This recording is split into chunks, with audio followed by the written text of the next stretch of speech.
mengatakan tsumma stawa 'alal 'arsy, yakni Allah itu bersemayam di arsy.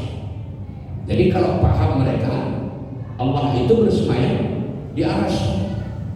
Cuma begitu ditanya, kalau Allah itu bersemayam di arsy itu kan ciptaan Allah.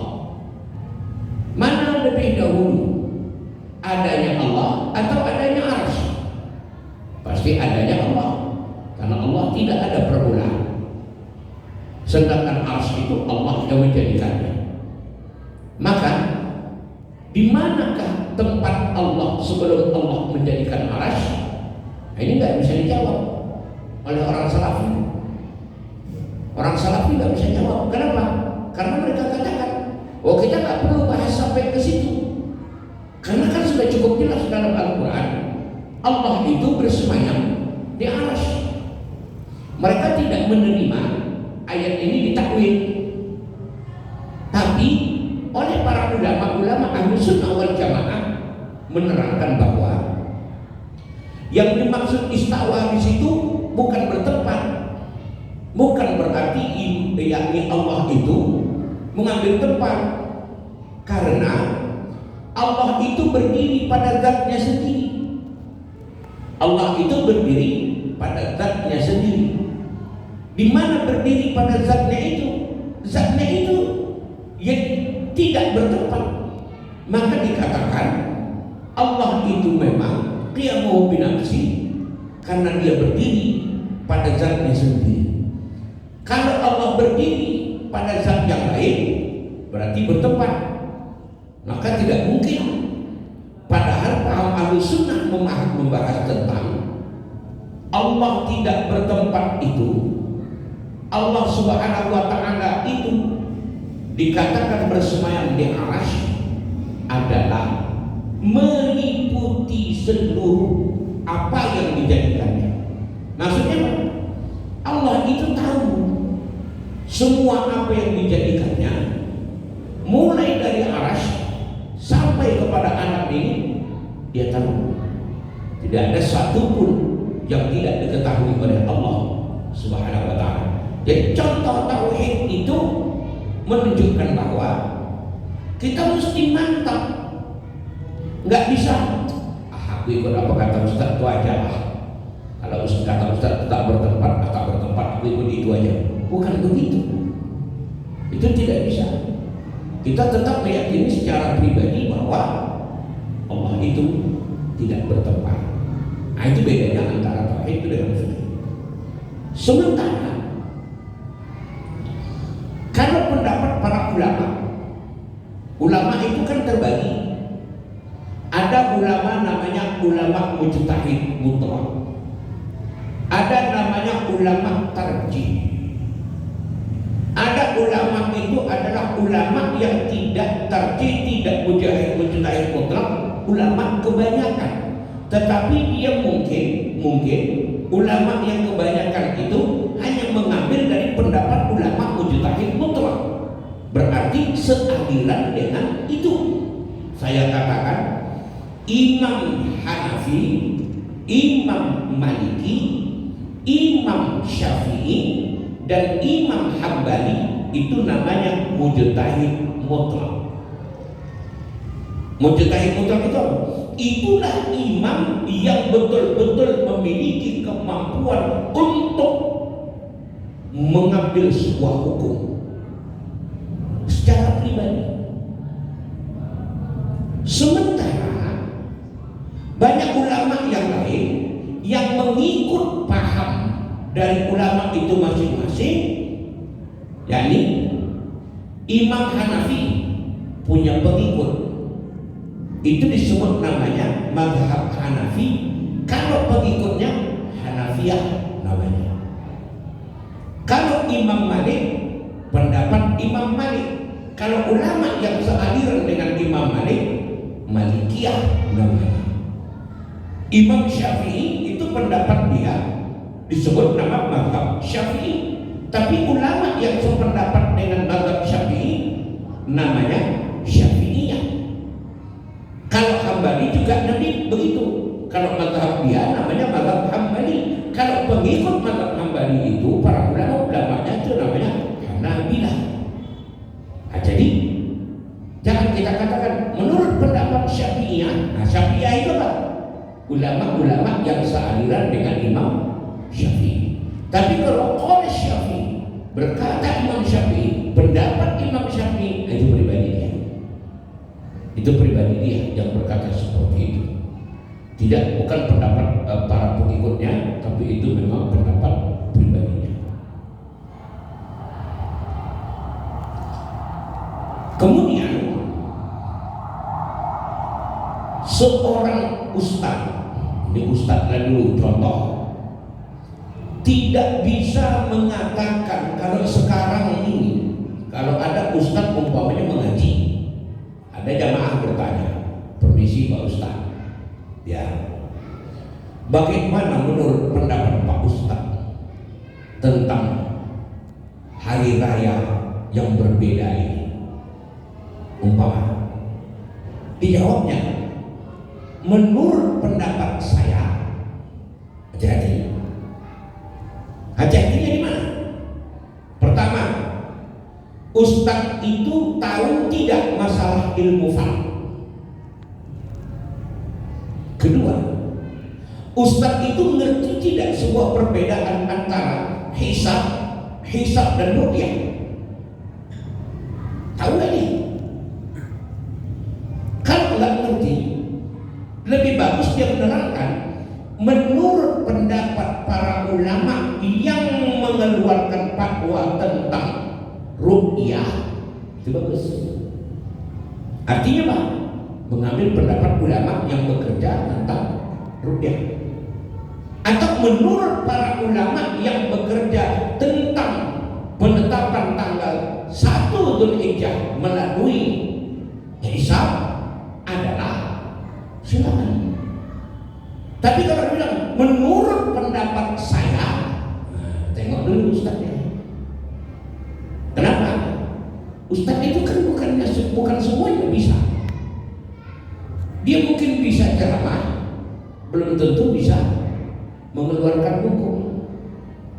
Dia bisa menyampaikan, tapi tidak bisa mengistinbat hukum. Dia hanya bisa memberi wejangan kepada masyarakat, tapi tidak punya hak untuk menetapkan suatu hukum. Kenapa? Karena yang bisa menetapkan suatu hukum itu, yang dikatakan dia seorang ulama mujtahid, syaratnya banyak. Pertama, mengetahui bahasa Arab sedalam-dalamnya. Mengetahui bahasa Arab sedalam-dalamnya, bukan cuma luar-luarnya saja. Apa luar-luarnya saja? Assalamualaikum atau Waalaikumsalam, bahasa Arab juga itu kan. Kemudian kaifa haluk, afwan, ila aina anta, maza ta'mal, atau barangkali aina tasbudu, mata tarjimu. Bukan itu, tapi bahasa Arab yang betul-betul dikuasai itu satu, sampai kepada sastranya itu mesti paham. Yang kedua, mengetahui dan mahir memahami hukum-hukum yang terkandung di dalam Al-Quran dan hadis Nabi. Ada hukum itu yang sahih, yang jelas. Ada yang hukum itu tak jelas, tapi ada hukumnya. Kemarin ada ustaz menelepon saya, Ustaz puasa hari Sabtu, puasa. Kita hari raya kan hari Minggu tuh. Ustaz puasa hari Sabtu, puasa. Sampai habis. Iya. Tapi katanya Ustaz boleh puasa setengah hari. Boleh puasa setengah hari. Kata siapa? Ya orang-orang lah mengatakannya. Coba kau baca Al-Quran. Ada nggak dalam Al-Quran boleh puasa setengah hari? Atau dalam hadis ada nggak hadis yang menerangkan boleh puasa setengah hari? Kalau itu saya tak tahu, katanya. Saya tak paham di Quran, saya tak paham di hadis. Duh, tapi kau ustaz, ya kan tak semua Al-Quran aku hafal, tak semua hadis aku hafal. Kalau begitu, jangan kau ikut kata orang. Kalau kau ikut kata orang, berarti itu namanya ngikut suka-suka. Orang yang kau ikut itu siapa? Setahu saya, kalau ada ustaz atau orang yang mengatakan boleh puasa setengah hari, itu pemalas. Pemalasnya macam mana? Malas dia puasa, cuma setengah hari aja dia mau. Kan disebutkan Allah dalam Al-Quran, surah Al-Baqarah, Quran apa disebut? Wa'timmus siyama ilal lail, dan sempurnakanlah puasamu itu sampai malam. Kan tidak bisa puasa setengah hari. Nah, paham nggak dia cara mengambil hukum dalam Al-Quran itu pada hadis itu? Nah, orang-orang salafi itu kan salah paham. Salah paham dalam hadis. Hadisnya tentang apa? Tentang memakai celana cingkrang. Kan disebutkan tadi, man jarra thawbahu khuyala, barang siapa yang memanjangkan pakaiannya sampai menutup pintu, menutup mata kakinya, khuyala, karena sombong, itu yang tak boleh, karena sombong. Tapi kalau memang dia pakai kain sarung melorot waktu sholat, turun kain sarung, maka tertutup mata kakinya, apa karena sombong? Enggak, dia tidak haram. Kalau mereka tidak, asalkan panjang kainnya menutup mata kaki, haram.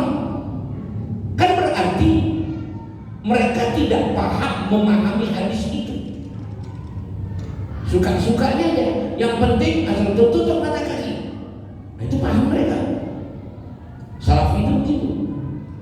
Wahai bukan begitu paham. Yang menutup mata kaki karena sombong itu haram. Itu betul. Kalau bukan karena sombong, tidak ada masalah.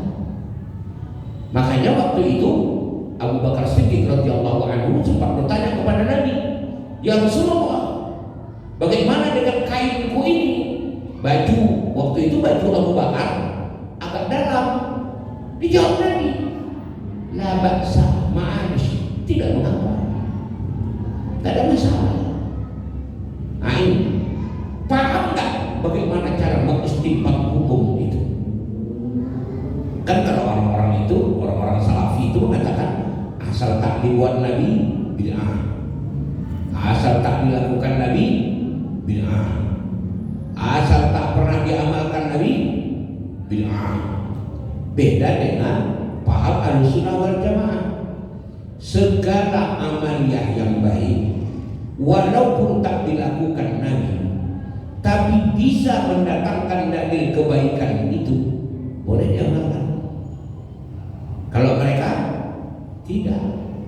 Jadi nggak ada istilah orang salafi itu mungkin mereka nggak ada sholat sunat wudu, karena sholat sunat wudu itu yang dilakukan oleh Bilal. Nabi tidak mengerjakannya. Nabi nggak mengerjakan itu, yang melakukan itu Bilal. Yang hebatnya lagi Al-Quran. Al-Quran itu Nabi nggak pernah mencetak Al-Quran. Jadi mereka yang pakai Al-Quran sekarang bid'ah, masuk neraka. Nabi nggak pernah pakai Quran. Ada Nabi pakai Quran sekarang kayak kita ini nggak? Ada. Sekarang kita pakai Quran. Tahu nggak deh istinbat hukum itu? Itu penting. Ketiga, mengetahui dengan lengkap maksud Al-Quran yang 30 juz itu. Apa maksud di dalam ayat?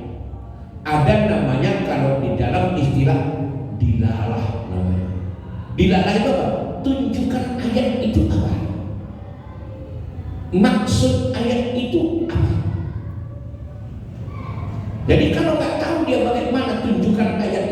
ayat itu nggak bisa ngambil hukum. Nggak bisa orang itu mengatakan menurut pendapat saya, tidak bisa. Mengetahui sebab-sebab turunnya Al-Quran, nah itu lagi. Al-Quran itu turun kan pakai sebab, bukan turun sekaligus. Quran itu turunnya mulai zaman sebagian.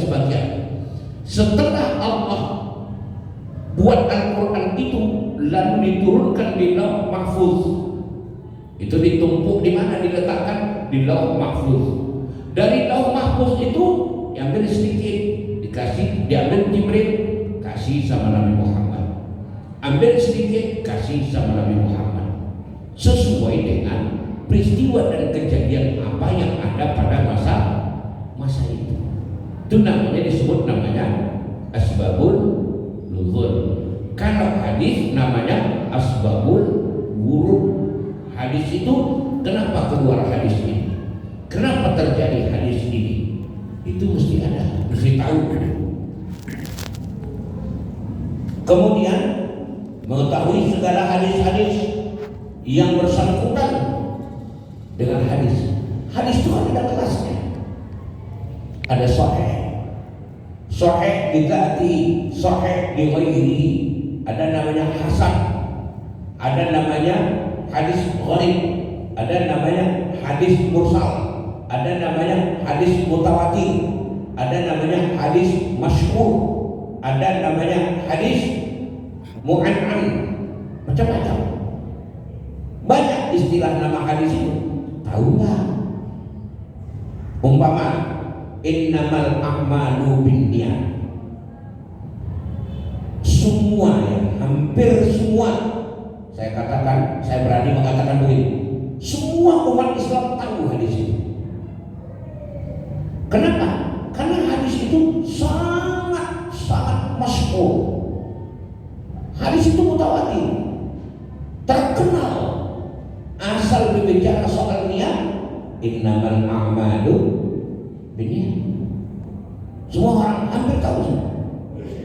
Nah itu namanya hadis mutawatir. Mengetahui dan sanggup memahami semua masalah yang telah disepakati ulama-ulama yang terdahulu dan masalah yang menjadi khilafiyah di antara mereka. Kalau khilafiyah nggak usah dibahas, itu nggak ada habisnya. Sampai kiamat khilafiyah itu tidak akan berakhir. Baru berakhir udah mati nanti semua manusia. Baru. Kenapa? Karena cara mengambil hukum itu beda. Maka terjadi khilafiyah. Coba ada hadis yang berbunyi begini. Khilafu ummati rahmah. Perbedaan pendapat di kalangan umatku adalah rahmat. Apa paham hadis ini? Paham hadis ini, yang berbeda pendapat itu siapa? Kalau yang macam kita ini yang berbeda pendapat, bukan rahmat, laknat. Kenapa? Karena kita kan bukan yang ahli hukum. Kita bukan ahli di dalam bidang kita, di dalam ilmu agama ini. Cuma tahu sedikit-sedikit. Sudah tahu sedikit-sedikit, sok paten pula. Dia mengatakan, menurut pendapat saya begini. Datang ini, menurut pendapat saya begini. Yang satu lagi, oh tidak, begini yang betul. Berdebat tiga-tiga ini. Ini bukan rahmat, laknat. Kenapa? Tahu nggak mereka sumber hukumnya dari mana? Tahu nggak mereka kenapa terjadi perdebatan itu?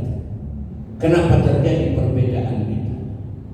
Makanya kalau orang yang berilmu, kalau ada perbedaan, dia tenang aja. Duh, kenapa Pak? Tenang aja. Ya yang beda itu kan orang berilmu, ya orang pokok. Yang beda itu orang berilmu ya nggak apa-apa. Kalau yang berbeda pendapat itu orang PAUD, itu yang baru ada apa-apa. Kenapa? Udah tahu PAUD, tak tahu pula dia pada PAUD-nya. Kan begitu jadinya. Sudah bodoh, nggak tahu dia pada bodohnya dia. Nah, jadi kalau yang berdebat itu adalah orang pintar, biarkan aja. Bagus. Nah, itulah syarat daripada seorang ulama mujtahid yang dikatakan ulama yang boleh mengistinbat hukum, baru boleh. Jadi kalau bahasanya, ada nggak Ustaz di Medan ini atau di sekitar Medan ulama yang seperti Ustaz bilang itu? Saya berani jawab, tidak ada. Yang salah itu ada nggak ada? Nggak ada. Karena itu pakai pendapat orang. Pendapat siapa? Kita banyak memakai Syafi'i, pakai Syafi'i. Kenapa kita pakai Syafi'i? Karena itu yang masuk ke Indonesia. Kalau dulu yang masuk ke Indonesia paham Hanafi, kitanya agak bebas sedikit. Karena paham Hanafi agak longgar. Beda dengan paham Syafi'i yang ketat. Syafi'i itu ketat, pahamnya seperti itu. Kemudian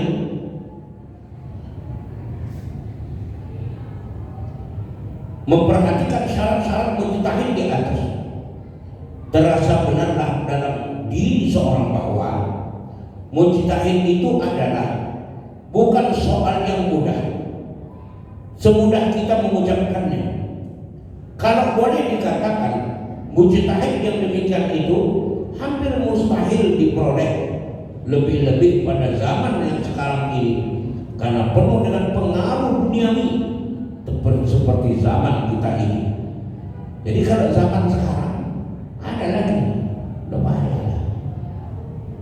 Kenapa? Pengaruh duniawinya luar biasa, luar biasa. Bapak dan saudara hadirin yang dirahmati Allah. Kemudian banyak sekali para ulama, termasuklah mungkin ulama-ulama besar, ya, puluhan ribu ulama-ulama besar yang bermadzhab dengan mazhab Imam besar Syafi'i. Sejak lahirnya mazhab ini hingga sampai pada masa ini, bahkan insya Allah akan tetap sampai ke akhir zaman. Di mana paling banyak mazhab Syafi'i? Asia Tenggara. Kemudian sebagian Mesir. Itu hampir mazhab Syafi'i. Kalau di Timur Tengah, Hambali. Kalau Arab Saudi dan Qatar, Wahabi. Tapi sekarang Wahabi Arab Saudi itu sudah dicabut oleh Salman bin Muhammad, Muhammad bin Salman, pangeran Arab Saudi sekarang. Muhammad bin Salman itu sudah mencabut bahwa tidak boleh lagi mengamalkan ajaran Salafi Wahabi di Arab Saudi. Tak boleh. Karena alasannya gara-gara paham Wahabi lah Arab Saudi tak bisa maju. Banyak yang dibunuh. Lebih dari 50 orang ulama-ulama Arab Saudi yang berpaham Wahabi dibunuh. Termasuk salah seorang Imam Masjidil Haram yang cukup terkenal, namanya Al-Ghamidi namanya. Itu ditahan. Sekarang masih di penjara mungkin. Jangan-jangan udah mati. Nah, itu tak boleh lagi sekarang di Arab Saudi. Jadi karena tak boleh di Arab Saudi, datang orang ke Indonesia ini. Banyak rakyat Indonesia ini sekarang paham Wahabi. Kemarin saya mendengar ceramah orang Muhammadiyah pun sekarang mengatakan kalau pengajian di Muhammadiyah nggak ada lagi pengunjungnya, tapi kalau pengajian Wahabi banyak yang datang. Kalau kita tidak pulang, pengajian kita paham Ahlussunnah wal Jamaah masih ada jamaahnya, karena kita tidak tertarik dengan paham Wahabi yang banyak mengkafir-kafirkan orang itu. Tapi Muhammadiyah mereka terang-terangan mengatakan sudah tak banyak lagi jamaah ikut mengaji kalau di dalam pengajian Muhammadiyah, dan lebih banyak mereka sekarang ikut paham Wahabi.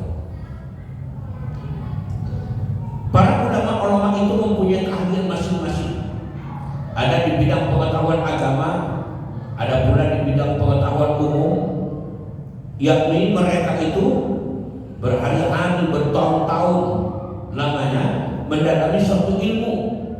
Maka ilmu yang mereka dalami itu spesifikasi bagi mereka.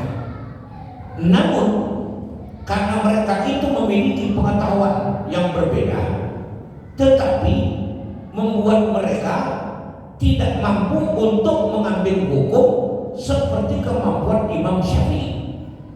Akhirnya banyak di antara mereka yang mengikut pendapat Imam Syafi'i, sekalipun mereka adalah ulama besar.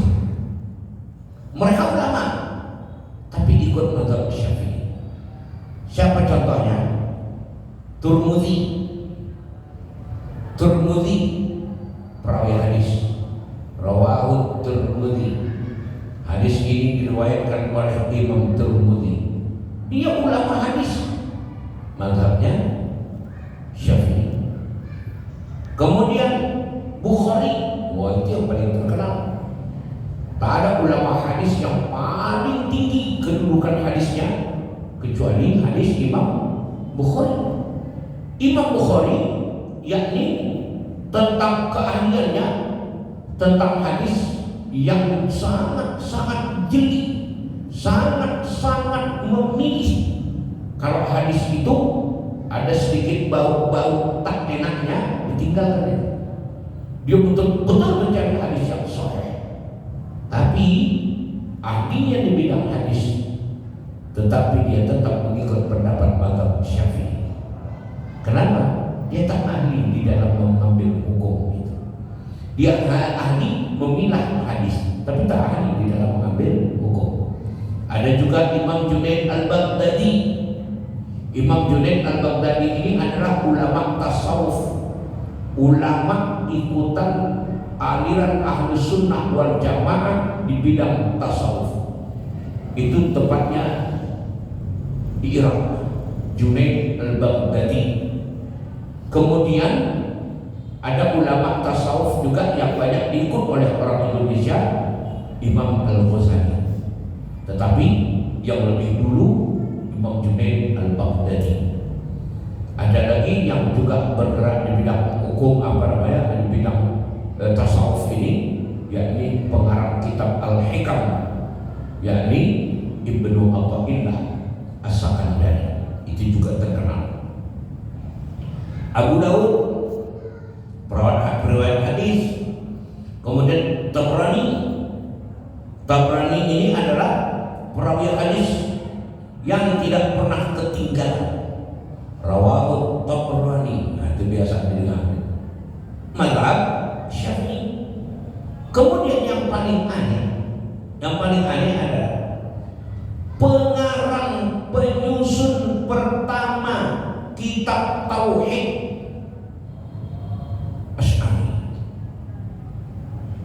Asy'ari itu pertama sekali penyusun kitab tauhid, tapi dia mazhab Syafi'i. Kitab tauhid itu kan pada abad ketiga, Syafi'i itu kan abad kedua. Imam Syafi'i itu lahirnya pada abad kedua, sementara tauhid pada abad ketiga. Ulama tauhid pertama, nah itulah dia bahasanya. Ulama tauhid pertama mazhab Syafi'i. Kemudian Daraqutni itu juga perawi hadis, Baihaqi perawi hadis, Imamul Haramain, yakni seorang ulama besar dalam ilmu fikih, tapi dia ikut mazhab Syafi'i. Gelarnya pun Imamul Haramain, imam dua tanah haram. Kenapa digelar imam dua tanah haram? Dia pernah menjadi imam di Masjidil Haram dan Masjid Nabawi pada waktu yang sama, pada sholat yang sama. Itu kejadiannya. Digelarlah dia namanya Imamul Haramain. Kemudian apa lagi? Imam Qushairi. Ini ahli tafsir. Dia bermazhab Syafi'i. Imam Ghazali. Nah, kurang apa lagi? Imam Ghazali itu ada mazhab Syafi'i. Ada kitab fikihnya ada kitab tasawufnya ada. Kitab yang paling terkenal kan Ihya Ulumuddin. 4 jilid itu. Tebal-tebal segini kitabnya. Ihya Ulumuddin, kitabnya Imam Ghazali. Dia pernah menyusun kitab tauhid namanya Al-Muqid Minad Dhalal. Dia pernah menyusun kitab fikih, tapi kalau dia mengajar fikih itu tetap mazhab Syafi'i. Imam Ghazali. Kemudian Imam Baghawi itu ahli di dalam bidang tafsir. Imam Baghawi. Kemudian Imam Rafi'i. Oh, ini lagi. Imam Rafi'i ini seorang mufti. Kalau bahasa kita kan di Al-Azhar Mesir sana ada namanya Grand Ulama. Grand Ulama itu adalah ketua seluruh ulama di Mesir. Dan itu adalah mufti Mesir. Biasanya mufti itu dia yang menyampaikan fatwa tentang hukum, semua orang diam. Imam Rafi'i itu seorang mufti, tapi mazhabnya Syafi'i. Kemudian Imam Nawawi, oh kalau ini tak diragukan lagi. Imam Nawawi itu di rumah ada kitabnya, segini panjang kitabnya, luar biasa. Panjang kitabnya ini, nulis bingung Nawawi, kapan ditulisnya? 25 jilid kitabnya, harganya sekitar 4 juta lebih. Saya beli di Arab sana agak lebih murah. Itu Imam Nawawi, disebut apa? Syafi'i kecil. Pada suatu hari Imam Nawawi ini pergi ziarah ke kuburan Imam Syafi'i. Kubur Imam Syafi'i di Mesir. Alhamdulillah saya sudah sampai ke sana. Ini kalau panjang umur saya mau ke sana lagi, mau ziarah lagi ke makam beliau. Ada beberapa ulama yang mau saya kunjungi, termasuk Imam Syafi'i. Saya mau ziarah juga ke kuburan yang pengarang kitab Hikam tadi, Ibnu Athaillah As-Sakandari. Kemudian banyak imam-imam ulama yang lain mau saya ziarah di Mesir. Saya mau pergi ke sana rencana bulan 10, paling lama bulan 11. Ini rindu kita melihat ulama-ulama. Imam Nawawi pergilah dia bersama sahabatnya berziarah ke makam Imam Syafi'i. Begitu sampai di gerbang makam itu, berhenti Imam Nawawi. Ditanya sahabatnya tadi, "Tuan, ya, kenapa Tuan berhenti di pintu gerbang itu? Tapi Tuan mau berziarah ke makam Imam Syafi'i, kankah makamnya ada di sana?" Apa jawab Imam Nawawi? "Saya dengan Imam Syafi'i itu, kalau dibandingkan, tempat berdiri saya yang paling cocok di depan pintu gerbang ini. Kenapa Tuan? Ya, tak pantas saya untuk berdiri lebih dekat dengan makamnya Imam Syafi'i itu." Kenapa? Kata sahabat ini, karena kalau semakin dekat saya ke kuburan Imam Syafi'i itu, semakin dekatlah jasad beliau berada di bawah telapak kaki saya. Itu kata Imam Nawawi. Hormatnya dia kepada gurunya, artinya hormat dia kepada ulama panutannya. Tak mau dia dekat-dekat kuburannya, agak jauh. Itu Imam Nawawi, orangnya luar biasa. Kemudian ada lagi Ibnu Katsir. tafsir itu, tafsir Ibnu Katsir. Ada lagi Ibnu Hajar Al-Asqalani, ini yang ahli fikih. Ada lagi namanya Ibnu Hajar Al-Asqalani, ahli hadis.